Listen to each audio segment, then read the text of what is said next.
قال له عليك بتقوى الله إن كنت غافلا يأتيك بالأرزاق من حيث لا تدري، فكيف تخاف الفقر والله رازقا وقد رزق الحوت والطير في البحر، ولا تظن أن الرزق يأتي بقوة، ما أكل العصفور شيئا مع النسر، وكم من فتى أنسى وأصبح ضاحكا وأكفانه بالغيب تنسج وهو لا يدري، وكم من صحيح مات بدون علة، وكم من سقيم عاش حينا من الدهر، ومن عاش 1000 و2000 فلا بد من يوم إلى القبر. إيش بناخذ؟ العمل الصالح، الكفن بدوب ما إله جيوب، خلي مخافة الله غير. اللهم صل وسلم وبارك على سيدنا محمد وعلى آله وصحبه أجمعين. ازيكم عاملين ايه؟ يا رب تكونوا بخير وأحسن حال. وحشتوني من آخر فيديو نزلته معاكم، بحبكم في الله، ربنا ما يحرمني أبدا منكم يا رب، وتفضلوا كده دايما منورين حياتي. شكرا لكل الناس اللي انضمت لقناتي، نورتوني وشرفتوني، وشكرا لكل حد بيكتب تعليق حلو كده ومحترم زيه، ربنا يرضيكم ويرضى عنكم يا رب. فيديو النهارده فيديو حلو كده، بس ايه ده كان اوله، انما ختمت معايا بزيارة عند دكتور الاسنان، وما ادراك ما الم الاسنان، وما ادراكم اصلا ما زيارة دكتور الاسنان. يعني بصوا كمية معاناة والم وتعب وجرف صراحة ما توصفش، بس هعمل ايه؟ الحمد لله، اللهم لك الحمد. بدأت يومي كده بفطار سريع كده، كوبايتين شاي وحطيت شوية فايش من اللي عندي، وايه فطار سريع كده على بال ما اللي هو ادخل في تحضير الغدا. ده اللي كنت عامله حسابه، بس اللي حصل غير بقى، اللي حصل ان ألم اسناني يعني ضيع عليا اليوم كله، اللي هو لا عرفت اعمل اكل ولا عرفت اعمل غدا ولا عرفت حتى اشوف ايه اللي ورايا، اللي هو خلاص انا مش قادره استحمل. يعني انا جبت اخري ليا يوم واتنين واسبوع بستحمل وباخد مسكن، بس خلاص ضرسي كده جاب اخره. فاللي هو ما عرفتش اصور معاكم بقيه الفيديو، وما عرفتش اكمل يومي كويس لحد ما جه بالليل كده ابو يوسف اخدني ورحت عند دكتور الاسنان، والحمد لله عملت ايه يعني فتح لي الضرس. واصلا كنت حاشياه قبل كده، معمول له حشو يعني، بس كان معمول حشو غلط، فعمل لي يعني بص عمل لي مشاكل كتيره في الضرس نفسه. فالدكتور شال لي الحشو وعمل لي تنظيف وعمل لي حشو يعني مبدئي كجلسة أولى بس، واداني علاج وكده، وإن شاء الله أروح الجلسة التانية اللي يكون فيها الحشو النهائي. اللهم صل على سيدنا النبي. أنا بكلمكم دلوقتي أصلا وفي ألم رهيب في أسناني، يعني حتى بعد زيارة الدكتور دي برضو لسه الألم زي ما هو. المهم ان انا ايه على اخر الليل كده بعد ما جينا وخلاص الوقت كان اتاخر، يعني انا بكلمكم او بصور معاكم دلوقتي تقريبا كانت الساعه داخله على 1 بالليل. فاللي هو جبنا شويه حاجات واحنا جايين كده، جبت ملوخيه خضراء وجبنا جرجير وجبنا ايه تاني فلفل وبطاطس وانا اصلا قبل ما اطلع، يعني قبل ما اروح عند دكتور الاسنان، واصلا قبل ما الالم ده يحل عليا، كنت عامله ايه، كنت مطلعه فرخه من التلاجة وكنت نجعاها ومنضفاها وسلجاها يعني، وعامله عليها شوربه والكلام ده كله. بس الالم اللي انا كان في اسناني ده كان مخليني مش عارفه يعني حتى اعمل غدا للولاد، فسبت كل حاجه على وضعها كده، واخدت مسكن وحاولت ان انا انام شويه طول يعني على مدار اليوم كده لحد ما جه الميعاد اللي رحت فيه ايه العياده. اللهم صل على سيدنا النبي. جبنا الحاجات دي واحنا جايين، فقلت لا حرام، يعني الولاد ملهمش ذنب في الالم اللي انا فيه ده، ان انا ضيعت عليهم اليوم ما عملتلهمش غدا ما عملتلهمش حاجه خالص. فاللي هو بصوا زي ما انا حتى بالحبايه السمراء اللي انا كنت طالعه بيها، يعني حتى ما اديتش لنفسي فرصه ان انا اغير هدومي، لا دخلت سريعا كده الحاجات اللي انا اشتريتها رتبتها ورجعتها مكانها. الجرجير نضفته وشلت الورق الاصفر اللي فيه وشلت الحاجات اللي فيه اللي مش يعني مش لطيفه وكده، ونجحته في ميه عشان ايه ينضف اكتر معايا، يعني غسلته ونجحته كمان. وجبت هنا ملوخيه خضراء. انا قررت كده وانا ماشيه في المكان اللي احنا رايحين فيه يعني وكده، في يعني حد بيبيع خضار، فشفت الملوخيه الخضراء الصراحه اغرتني اول ما شفتها كده اغرتني، قلت لا انا نفسي في ملوخيه خضراء وهعمل لهم طبق كده يتعشوا بيه. هنتعشى الساعه 1 بالليل، هنتعشى الساعه 1 بالليل. في الحر اللي احنا فيه ده محدش بينام، بنفضل لحد الصبح صاحيين، او في عامه يعني هو صراحه نمط يومنا كده. انا عارفه ان هو غلط بس هو نمط حياتنا كده، خاصه في الاجازه بنسهر للصبح. فمعلش هي تبقى عشاء متاخر كده، وانا عارفه ان العشاء المتاخر ده مش لطيف، بس والله مش هناكل وننام، لا ده احنا هناكل وهنكمل سهر. المهم ان انا جرطفت الملوخيه كده وانا واقفه، يعني بصوا حتى والله زي ما قلت لكم ما غيرتش هدومي عشان عايزه انجز وعايزه اعمل لهم اكل بسرعه، الحق الليل من اوله كده يعني. مش عايزه اللي هو ايه الوقت ياخدني اكتر واتاخر اكتر من كده. فالمهم ان انا جربت الملوخيه ونجحتها برضه، غسلتها ونجحتها. وهنا بلم الحاجات اللي ايه اللي طلعت منها، عبيتها في كيسه كده تمام. وهنا الملوخيه اللي انا جرطفتها نجحتها كويس، يعني شطفتها مره واتنين وسبتها تتنجح كمان شويه. والجرجير نفس الموضوع برضو سبته يتنجح تمام. هجيب مصفى واصفي الملوخيه عشان تنشف معايا وتنزل ميتها خالص، علشان ابدا ان انا ايه اخرطها بالمخرطة يعني.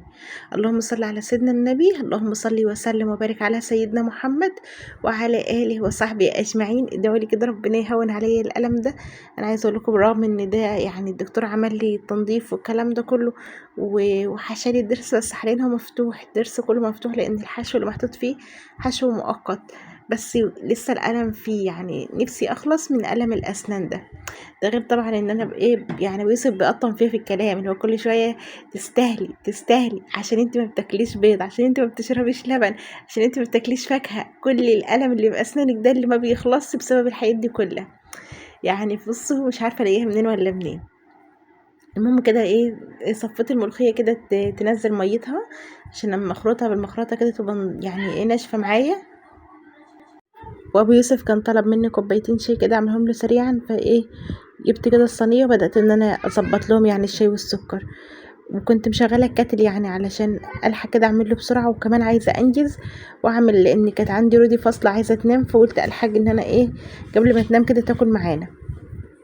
اللهم صل وسلم وبارك على سيدنا محمد وعلى آله وصحبه أجمعين. لكم أن تتخيلوا أن بعد اليوم كله والتعب اليوم كله، وبعد كمان ما رحت عند الدكتور، وبعد ما عملت الأكل الملوخية الخضراء اللي أنا كان نفسي فيها، برضه ما أكلتش لأن كان لسه الضرس مفتوح وكده، وكان كمان البنج اللي أنا واخداه مخليني مش عارفة آكل، يعني مخلي الفك كله كده بتاع أسناني كله كده واقف، مش عارفة أن أنا آكل ولا أعمل أي حاجة. الحمد لله لعله خير. كل ألم بنتألمه بيشيل من سيئاتنا وبيحط في ميزان حسناتنا. يعني كل شكة بنتشكها أو كل ألم بنتألمه ربنا بيغفر لنا بيه ذنب. فالحمد لله اللهم لك الحمد. جبت كده كيسة نظيفة فتحتها وبدأت ان انا اخرط الملوخية. هي يعني ايه يعني انا جبت ربطة واحدة بس اللي هو هنعمل بيها طبقين ملوخية بس، يعني مش هنكتر تمام. فهخرطهم كده واقفة على السريع برضو زي ما انا مغيرتش. بص مفيش وقت، الوقت زنق معايا، عايزه انجز كده بسرعه. اللهم صل وسلم وبارك على سيدنا محمد وعلى اله وصحبه اجمعين. عايزه اقول لكم رودي كانت معانا على فكرة. رودي عندها فوبيا من دكاترة الأسنان، يعني هي تفضل في العيادة برا تلعب وتهزر وتضحك، لكن لما يجي ان احنا ندخل الأوضة بتاعت الدكتور لا ما تدخلش معايا. ما تدخلش ليه؟ لأن هي بصوا يعني هي عندها حب استطلاع كده، ما بتحبش تقف من بعيد تشوف، لا بتجرب كده وتشوف الدكتور بيعمل ايه في بج في أسناني وكده.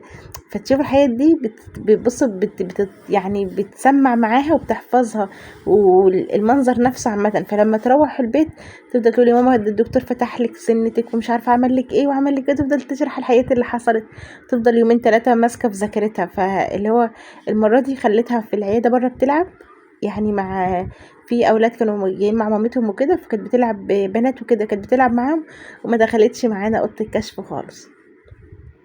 اللهم صل على سيدنا الحبيب المصطفى. خرطت الملوخيه كده. انا عايزه اقول لكم ان الملوخيه الخضراء لما خرطتها بالمخرطه طعمها غير، بجد والله العظيم. انا جربت الملوخيه الخضراء قبل كده ان انا عملتها في الكبه وعملتها في الخلاط، بس بصراحة الخرط على طريقة يعني طريقة زمان كده اللي هو بالمخرطة كده على الإيد، لا الملوخية بتطلع ليها عرج كده وقوام حلو جدا، طعمها ولونها بصوا بتفضل لتاني يوم ولتالت يوم، يعني كل ما تفضل عندك وتسخنيها كأنك لسه عاملاها. أنا بلاحظ إن الملوخية دايما اللي بتتعمل في الكب أو في الخلاط بتسود شوية، يعني لونها بيغير، لكن بجد سبحان الله مع إن هي نفس الطريقة ونفس الطبخة بس فعلا بتختلف تماما. يعني الملوخية اللي انا بخرطها بالمخرطة عن اللي بعملها في الكبة. فانا قررت ان كل مرة ان شاء الله هعمل فيها طبق ملوخية خضرة كده هخرطها على ايدي، والله ما بتاخد وقت ولا مجهود، يعني بسرعة، هو ما اخدتش وقت وكنت خلصت. اللهم صل وسلم وبارك على سيدنا محمد وعلى اله وصحبه اجمعين. طبعا انا طلعت فراخ من الفريزر وعملتها لهم لان هم مش بياكلوا اللحمة الماعز بتاعة الاضحية، الحمد لله، اللهم لك الحمد، اللهم لك الحمد ان انا اصلا يعني ايه، يعني الاضحيه نفسها يعني وزعناها كلها، ما خليتش غير مثلا ايه حوالي كيلو لحمه او كيلو ونص لحمه بس لينا عشان ندوق الاضحيه، يعني عشان ندوق منها، لكن ما خليتش منها كتير. اللهم لك الحمد، يعني ربنا يجعله في ميزان حسناتنا. انا دايما كده، انا عارفه اولادي مش بياكلوها، فبطلع يعني ايه، بطلع الاضحيه كلها. والله هو المفروض ان يكون ليا فيها التلت، بس انا ايه يعني بطلعها اللي بيروح لله. يعني سبحان الله، اللي بيطلع لله كده بيبقى انا عن نفسي ببقى فرحانه اكتر من ان انا اخليه ليا. يعني انا مش مشكله، مع ان هو يعني دي قسمه العدل التلت ليا، بس انا لا، ما بفكرش في كده خالص. فالحمد لله انا ما كانش فيه متبجلي غير كيلو او كيلو ونص لحمه. عملت منهم الطبخه اللي فاتت وما اكلوش منها، فقلت خلاص مش هعمل لهم تاني لحمه من الماعز دي، عشان حرام ان انا اعمل لهم ما ياكلوش منه. فالنهارده كده طلعت لهم فرخه كده عملتها لهم تغيير، وعشان كمان اعوضهم لان هما ليهم من يوم العيد ما اكلوش لحمه من بتاعه الاضحيه زي ما قلت لكم. اللهم صل وسلم وبارك على سيدنا محمد وعلى اله وصحبه اجمعين. انا كمان ما طبختش كتير، يعني هي مره واحده بس اللي طبختها من العيد، لكن عملت مثلا كفته، عملت في مره حواوشي، مش عارفه ايه، يعني نوحت لهم في الاكل، بس اللي هو الطبيخ وكده عملت مره واحده وما اكلوهوش. اللهم صل على سيدنا الحبيب المصطفى. شفت الملوخيه بقى قوامها عامل ازاي، شفت لونها تحفه بجد والله العظيم زي العسل، وكان طعمها مسكر، يعني عشان يمكن عملنا كميه قليله وكده، فسبحان الله كان طعمها مسكر وحلو جدا. طلعت كده الفراخ تمام، طلعت فراخ احمرها، قلت بالمره عشان ما كركبش مواعين كتير، الطاسه اللي انا هحمر فيها دي اللي هو هعمل فيها الطشه بتاعت الملوخيه. اللهم صل عليك يا حبيبي يا رسول الله. بعد ما حمرت الفراخ كده اللي هو اجيبها الناحيه التانية عشان تتحمر كويس من كل ناحيه، واطلعها خلاص. كانت ايه اتحمرت ويعني بصوا مغرمشه كده، وطعمها كان زي العسل، والفراخ دي مسكره كده يعني ليها طعم مميز، لان الفراخ دي تربيه بيتي مش مشترينها من بره. اللهم صل عليك يا حبيبي يا رسول الله. في نفس الطاسه كده سريعا وهو السمنه سخنه، معلقه توم كده محترمه، وعليها رشه محترمه كمان من الكزبره المطحونه، وايه وقلب قلب كده بسرعه وطش بيها الملوخيه. انت بتشهوا الملوخيه ولا لا؟ انا عمري ما شهقت لها والله، وبتطلع حلوه. اللهم صل عليك يا حبيبي يا رسول الله. بصوا شايفين لونها عامل ازاي والخضر بتاعها عامل ازاي، ما شاء الله تبارك الله. بس كده يا دوبك سخنها كده عشان تاخد بس من طعم الطشه، واطفى عليها. وهنا هحط في الطبق كده، هطلع طبق جرجير كده وايه، وابدا ان انا اغرف في الاكل. خلاص يعني كتر خيرهم، يعني بصوا ياما اخرهم معايا، استحملوني اليوم كله، مش هيستحملوني كمان الليل كله. بص الملوخيه بقى جمالها ولونها وريحتها ما اقولكوش كانت عامله ازاي. انا عايزه اقول لكم والله العظيم يوسف طالع يقول لي يا ماما انت هتجوعي الناس، حرام عليك، الناس راح هتنام وانت ريحه الاكل يعني جايبه اخر الدنيا.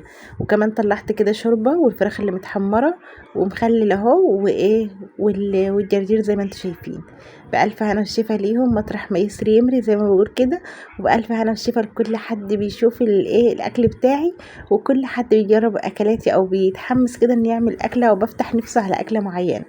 ان شاء الله باذن الله تعملوا الغدا بتاعكم بتاع بكره زي ده لان انا هنزل لكم الفيديو بالليل.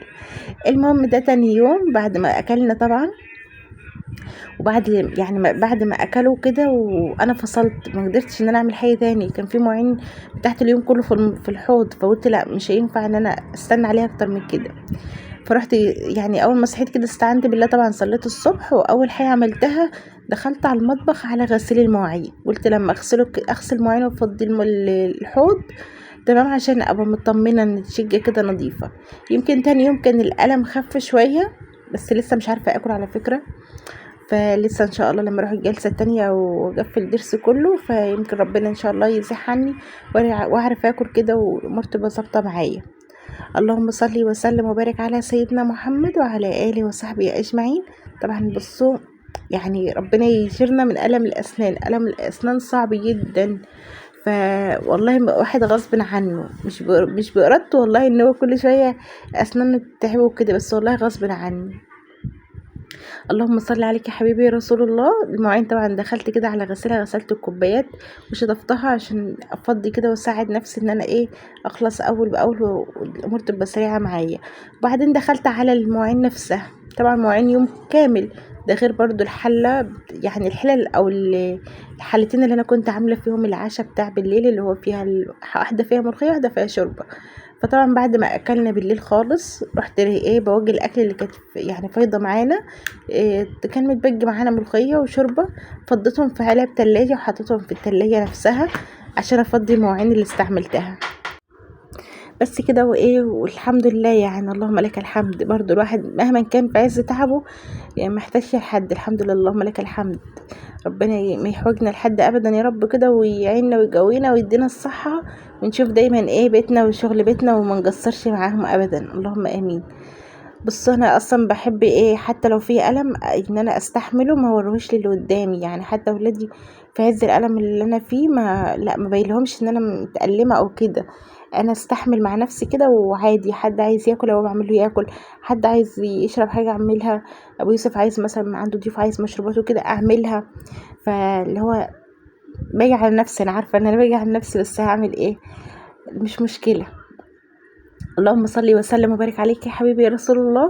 اهو ربنا بيهونها عليا والله، ربنا بيعين، ربنا بيدي قوه التحمل على قد ايه، على قد المسؤوليه او على قد كل واحد سبحان الله وحياته يعني. فالحمد لله اللهم لك الحمد. ربنا قدرني وقمت عملت اكل ولادي بعد ما جيت من عند الدكتور، وكمان رتبت بيتي ودخلت الدنيا اهو الحمد لله على المواعين غسلتها كلها، واللي هو روقت مطبخي برضو تاني. وعلى فكرة كان عندي يعني ده تاني يوم كان عندي طبق شوربة، كان يعني طبقين كده شوربة فاضلين معايا، وكمان كان عندي ايه ملوخية خضراء. إيه فكنت حاطاهم في التلاجة اللي هو الاكل اللي البايت يعني وكده. فظبطت الدنيا، عملت عليهم شويه رز وكده وظبطت الدنيا اللي هو تاني يوم، ومشينا نفسنا بالاكله دي. يعني مش لازم كل يوم اعمل اكل جديد او لازم اطبخ او كده، اهو بنمشي حالنا يوم كده ويوم كده، والحمد لله اللهم لك الحمد اللهم لك الحمد. نعمه وفضل من ربنا سبحانه وتعالى. المهم الستر، والمهم ان ربنا يعني يرضينا ويرضى عننا. فلو وصلنا لمرحله الرضا ان ربنا يرضى عننا ويرضينا عن نفسنا وعن حياتنا، ملكنا كنوز الدنيا وما فيها. خلصت الحمد لله غسيل المواعين وغسلت الحوض ولمحته ونضفت الرخامه وروقت الدنيا كلها. باجي معايا البوتاجاز كده وقلت اغسله بالمره عشان إيه مكان ما استعملت بالليل يعني الطبخ والكلام ده كله، وكمان عشان يبقى المطبخ فعلا نظيف بمعنى الكلمه. بدات ان انا اغسله، عايزه في مره كده ان شاء الله اغير الفويل اللي انا حاطاه على الجزاز البوتاجاز ده. والله بفكر اشيل الجزاز كله، يعني بفكر كده طرحه في دماغي ان انا افك الجزاز ده ملوش لازمه، واحط الفويل ده على السيراميك اللي في ظهر البوتاجاز واخليه كده يعني من غير ظهر. مش عارفه اعملها ولا ايه. انا طالعه في دماغي ان انا اعملها الحركه دي. حاسه ان الجزاز ده ملوش لازمه ومغطي على فيشه الكهرباء، فمش عارفه مش يعني انا شايفه انه ملوش لازمه. عموما ايه هشوف، انا هاخد رايكم في التعليقات، يعني هشوف في التعليقات هتكتبوا لي ايه وهعمل برايكم. خلاص كده خلصت غسلته، همسحه كويس كده ونضفه، امسح العيون برضو كلها وامسحه داير ما يدور، وارجع الحمالات بتاعته كده وخلاص الحمد لله. ندخل بقى على الصاله، كانت متبهدله وفيها بص ترابه وفيها فتافيت عيش مكان ما كانوا بياكلوا والكلام ده، لان احنا بناكل في الصاله دي عشان الشاشه هنا وعشان قصاد المطبخ. فاستعنت بالله بعد ما خلصت غسل المواعين وروقت مطبخي كده وطفيت النور بتاعه، ودخلت على الصاله هاتك يا كنس فيها. نضفت على فكره الاول قبل ما افتح الكاميرا، نفضت الكنب كويس ولميت لو في كركبه وحاجات زي كده، فقلت اصور معاكم بالمره عشان ابقى شاركتكم اليوم كله عشان تعرفوا انتوا غاليين عندي ازاي. فرحت ايه فتحت الكاميرا على اخر حته كده انا بكنس الصاله تمام. اللهم صل عليك يا حبيبي يا رسول الله. هنا كنت رحت اجيب الجروف والمكنسه عشان اعبي ايه الكنس اللي انا طلعته اعصكم الله يعني. بصوا شايفين الركن هناك في كميه تراب هتشوفوها، في الاول ما كانتش باينه، كان اللي يشوفه من بعيد يقول انت بتكنسي سجاده ليه ما هي نظيفه، لكن فعلا كميه الزباله عزكم الله اللي طلعت فظيعه. خلاص كده فضي الحياة دي كلها، والحمد لله ان انا روقت الشقة كلها وربنا قدرنا عليها. والحمد لله اللهم لك الحمد على نعم كتير ربنا انعم علينا بيها. ربنا يتمم شفانا على خير يا رب انا وانت وكل حد، وربنا ما يوجع حد حتى لو بألم اسنان، لان فعلا والله ألمهم صعب. كده خلاص الحمد لله خلصت كده معاكم الفيديو النهارده. اتمنى الفيديو يكون عجبكم وتكونوا استمتعتوا معايا وتكونوا اتحمستوا ان انتوا تشوفوا شغل بيتكم. كده خلاص بصوا الكيسه دي انا لما فيها هدوم يعني صغيره عليا وعلى اولادي وكده هتروح لصاحب نصيبها، بس عشان ما تعملش كركبه يعني محدش يقول ان هي عامله كركبه، دي مؤقتا كده لحد ما تروح ايه لصاحب نصيبها. انا دايما كده باجي في الصيف اعمل جرد الملابس بتاعتنا كلها واشوف اللي هو صغير على اولادي، الحاجه اللي مش هتلبسها كده تطلع لصاحب نصيبها، اللي مش هينفع لي انا ينفع لغيري، واللي مش هيفرحني يفرح غيري. فده مبدئي والحمد لله اللهم لك الحمد على